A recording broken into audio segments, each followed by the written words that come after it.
A lot more cloud cover across the area than we've seen here recently. Look at the temperatures as well. Much cooler with a little bit of filtered sunshine getting in here along the coastal areas. That's got us into the mid 80s right now. Lower 80s, even some upper 70s not out of the question. Some of those deeper inland spots. Notice the cloud cover here in northern areas. That's that cooler air on the northeasterly winds coming in as that front's dropping southbound now, pretty much situated along the Pamlico River. And we have seen a few spotty showers starting to break out here around the Albemarle Sound. Not to say we can't see a few back in towards Plymouth, Columbia, with a little bit of sunshine trying to peek through there. And then also tracking some of these spotty showers just inland from the coastal areas here.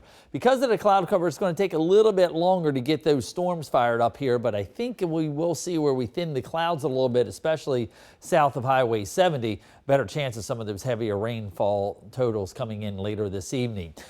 Notice northern areas 5, 6, 7 degrees cooler than where we were this time yesterday. Like I said, we are seeing a little thinning of the cloud cover. 84 coming in New Bern, 86 in Kenansville.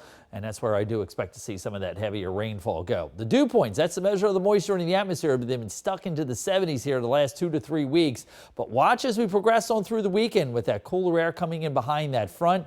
Drier air, we've got some 50-degree dew points showing up in here by Sunday morning. It's going to feel a lot more refreshing this weekend than the heat and humidity, oppressive heat and humidity that is that we saw last weekend. And it does look like we're going to keep the low humidity going for us here as we do head on in through the beginning part of the upcoming week.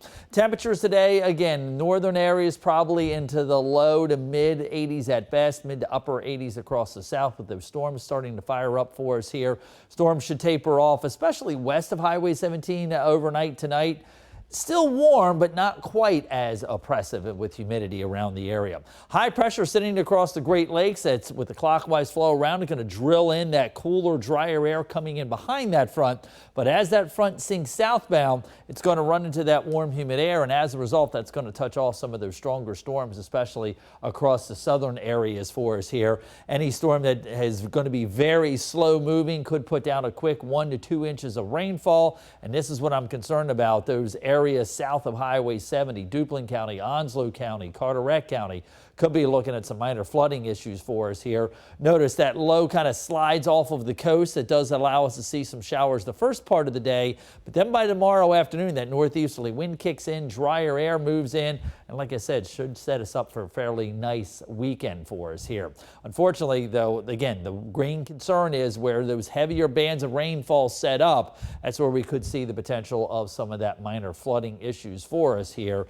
It does look like, though, the sunshine returns with just some high level cloudiness in here for Sunday, Monday, and Tuesday. Now that front kind of stalls near the coast, and we could see a wave of low pressure develop along it and kind of creep back towards the coastal areas going into the middle of next week. Also, special weather radio Wednesday happening next Wednesday at the Ace Hardware on Henderson in Jacksonville. So come out and see Donnie.